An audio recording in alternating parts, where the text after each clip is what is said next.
Okay, so I'm just going to underscore something coming through loud and clear there is like no matter what business you're in, you can rise to the top just by really focusing on human care at Yes. every place, Yeah. like within your team, with the customer.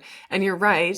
I mean, if we think about this day and age, every place that you change your money, exchange your money, interface with others, like in some ways, the experiences lately are getting kind of worse and worse. And we're coming away with more complacency as to what we expect when Hmm. we're like going out to restaurants or, just like doing getting the ticket at the place. I don't know, anything we do.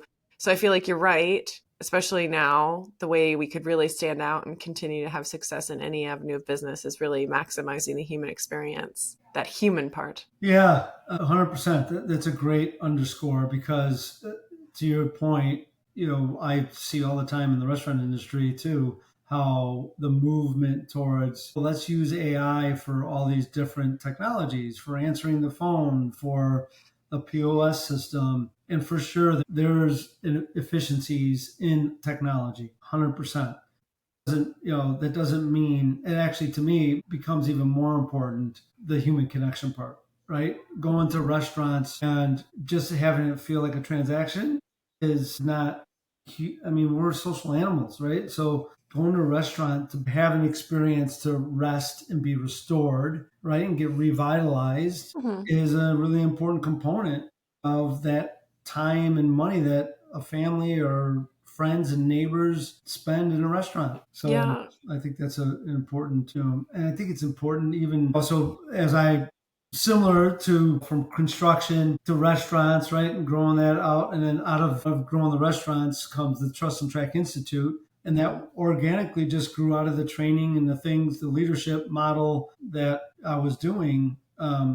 Thanks to Bo Burlingham who coined the term, in his article on us that made a big difference. But I'm doing the same thing. I'm teaching what I've learned and experienced and made mistakes on and fixed, and to manufacturers, to charter schools, to all these different industries. And again, it goes back to, it doesn't matter what industry. To your point, it's like the human side is still super important. We are people, and we definitely value our human connections, Mhm. and that's the opportunity. You know what, Nick? I mean, this is a little quick tangent from where I expected to be.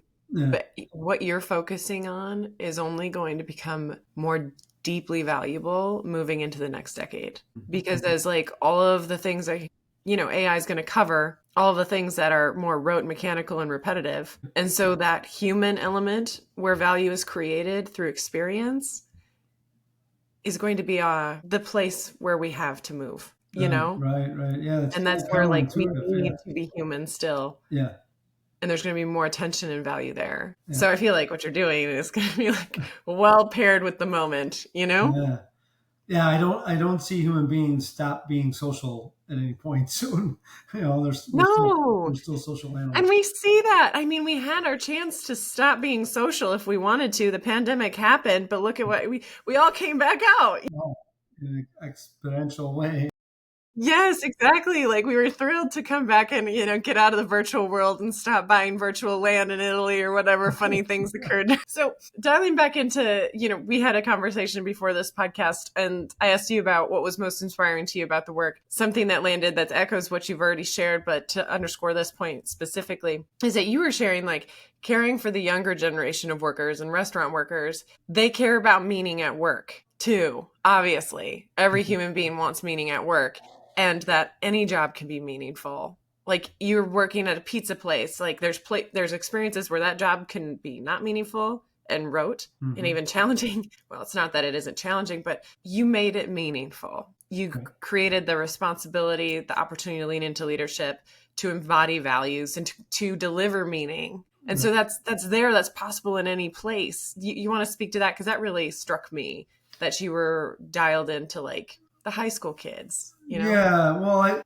again, maybe it's the optimistic side of me, but the narrative in a lot in the restaurant industry is, that career at the restaurant industry is just passing, right? It's not going to be a career. It's just going to be, you know just this summer I'm working here, and I don't believe that has to be true. I believe we can create a career in the restaurant industry, in any industry, and it doesn't have to be passed through. Even if it's not, I still care about the teenagers that are coming here for their first or second job. Let's still make it a great experience. And what could we do for every person that comes to work at Nick's, high school or not? What could we do to add value to their life, so that they can go on to their next phase of their life, so if they so choose, and take away some experience that help them evolve and help them, be even more effective in their next phase, make that part of their life a little easier. And what I love about the restaurant industry is that there's it's a lot very diverse industry, and we get the opportunity to work with such a diverse community, and some of those people get passed by and they don't get thought of, and all we have to do is show them just a little bit of care and a little bit of respect and dignity, and holy cow, they want to hug us, right? I mean, and why not? Because it's actually the opposite for me. It's like,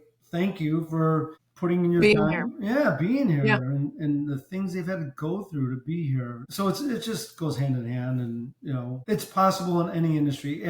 So over the years, when I started seeking this, how do I build a culture? I didn't know how to do it. I started reading books those days in the early 90s, right? Or mid 90s, whatever it was, mid 90s. I started reading about, like, I would read about leaders and people in business all the time to try to improve my business. But I didn't like the consultants or the folks that were like, oh yeah, here's how you make more money. Here's how you make more money. It's like, to me, making the money is like a side thing. Like, yeah, that happens, and I was making plenty. That wasn't a challenge for me. What I was looking for was like, how do we take care of our people? And I thought that was create something meaningful at work. I wanted people, when they walk in the door, feel like I'm actually happy to be here. And when I leave and I walk out the door at the end of the day, it's like, hey, that wasn't so bad. I'm looking forward to coming back tomorrow. Because it has meaning in my life. It aligns with who I am as a person. So that's why I read one of the first books was Pour Your Heart Into It by Howard Schultz. Wow. I started following Mackie for Whole Foods, right? And Mm, I was like, oh, these guys are doing something more aligned with what I'm thinking in their businesses. Okay, what are they doing? mhm. How are they doing this? So then that's where I started seeking out more, understanding more about culture and values, and actually came across a great consultant, Mick, who helped us define our purpose and our values for our organization. And that was a game changer for me. It was literally a life changing phase of my life where it's like, holy cow, this is what I've been searching. Okay, this is not going to be a plaque on the wall. It's going to be embodied in the behaviors of our team, because that's the definition of culture, right? Behaviors. We're going to put it in training. We're going to put it in onboarding. We're going to put it in our processes for new ideas and innovation. It's going to be seamless within everything we do. And I just did that because I thought it was the right thing to do. And as a result, profit got better. Turnover went from, whatever. The industry average is 100%, 150%. Our average is 25 or 20% turnover. Wow. We have 80 to 75 to 80% retention. The sales kept growing. So all those things, really were the result of, what I thought was the right thing to do. Jack Stack's book, read his book on, open books, and started doing all those things. So Mm, in the tenure of 30 years, right, the ups and downs of having a restaurant business for all that time, I got to say, focusing on the culture and the team helped us. There was ended up being an insurance plan for how to get yeah. through the downs, along with the ups. Yeah, right. So it really It made, naturally created more resilience because people were so all in and invested, and when the wind blew, they were still there, you know? yes, yeah, yeah. 100%. And also, as the wind is fierce against us at times, how do we Yeah. get through this? Oh, by the way, Nick doesn't have all the right answers. The Mhm. team does, right? And together we worked through it and came up with the answers. So Yeah. that's also a very valuable part.